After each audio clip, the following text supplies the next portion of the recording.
পরিসংখ্যানের নবম দশম শ্রেণীর প্রচুরক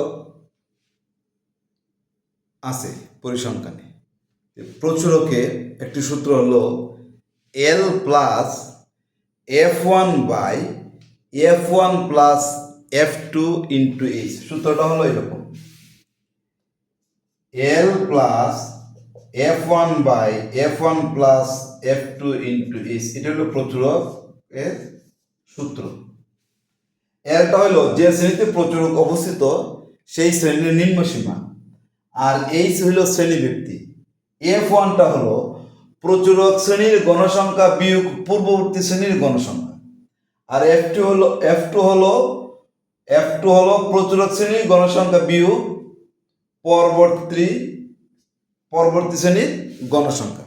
এখন আমি যে সংক্ষিপ্ত প্রশ্নটা লিখে রাখছি, এটা সংক্ষিপ্ততে আসে অথবা ক প্রশ্নে আসে বিভিন্ন বোর্ড পরীক্ষায়। খুব ইম্পর্টেন্ট একটি প্রশ্ন। তাহলে এটা হলো শ্রেণী ব্যক্তি 15, 19, 20, 24, 25, 29, 30, 34, গণসংখ্যা 2, 8, 10, 6।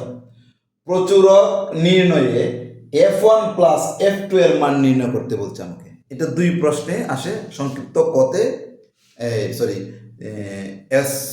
এস কিউতে আসে, সি কিউতে আসে। সি কিউ ক প্রশ্নে 2 মার্কে এটা থাকে, আর সংক্ষিপ্ত তো 2 মার্ক। এখন F1 F2 এর মান নির্ণয় করতে বলছে। তাহলে F1 আর F2 কি? আমাকে আগে এই যে সারণীতে দেওয়া আছে, সারণী থেকে আমি প্রচুরক শ্রেণী নির্ণয় করতে হবে। তাহলে গণসংখ্যা সর্বাধিক 10 আছে 25 থেকে 29 শ্রেণীতে, অর্থাৎ প্রচুরক শ্রেণী এটা। প্রচুরক শ্রেণী নির্ণয় করার পরে আমাকে F1 F2, তাহলে F1টা কি? প্রচুরক শ্রেণীর গণসংখ্যা। এই যে গণসংখ্যা, প্রচুরক শ্রেণীর গণসংখ্যা থেকে এর পূর্ববর্তী মানে আগের শ্রেণীর গণসংখ্যাটা, পূর্ববর্তী শ্রেণীর গণসংখ্যা বিয়োগ করলে বিয়োগ প্রচুরক শ্রেণীর গণসংখ্যা বিয়োগ পূর্ববর্তী শ্রেণীর গণসংখ্যা, মানে 10 থেকে আগের শ্রেণীর পূর্ববর্তী শ্রেণীর গণসংখ্যা বিয়োগ করলে যেটা পাবো সেটাই হবে F1। অর্থাৎ 10 বিয়োগ 8 মানে 2 হবে F1। এখন আসো F2টা কি? প্রচুরক শ্রেণীর গণসংখ্যা বিয়োগ পরবর্তী মানে এটার পরের যে গণসংখ্যাটা আছে এটা বিয়োগ করব, অর্থাৎ 10 বিয়োগ 6 সমান 4। এই F2 হবে 4। এরপরে এই দুটো যোগ করলে আমার F1 F2 আমি পেয়ে যাব। তাহলে এখন আমরা লিখব এখানে গণসংখ্যা সর্বাধিক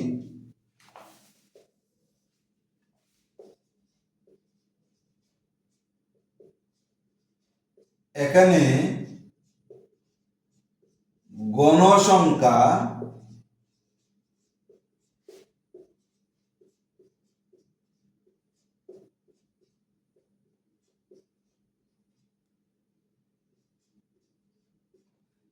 গণসংখ্যা সর্বাধিক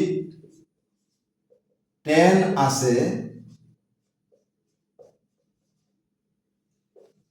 25 মাইনাস 29 শ্রেণীতে।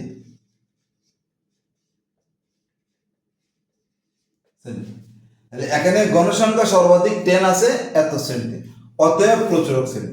অতএব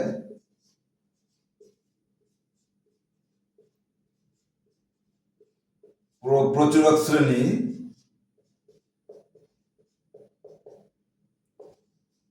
-25 এটা হলো প্রচুরক শ্রেণী। তাহলে গণসংখ্যা সর্বাধিক 10 আছে 25 থেকে 29 এত শ্রেণীতে, অতএব প্রচুরক শ্রেণী এত। এখন আমি এখান থেকে F1 বের করব। F1 ইকুয়াল হলো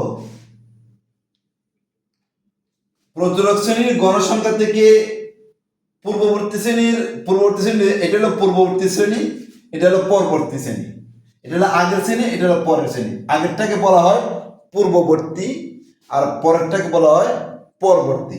তাহলে F1 হলো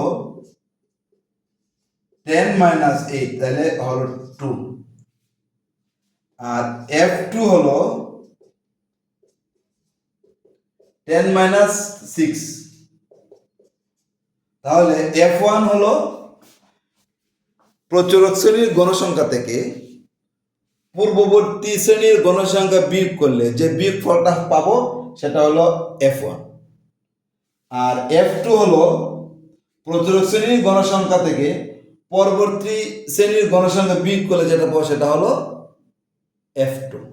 তাহলে এখন F1 ও F2 এর মান নির্ণয় করো। তাহলে আমরা লিখি অতএব F1 plus F2 equal 2 plus 4 equal 6। এটাই হলো আমাদের F1 আর F2 এর মান। তাহলে আশা করি বুঝতে পারছো, এটা সংক্ষিপ্ত প্রশ্ন।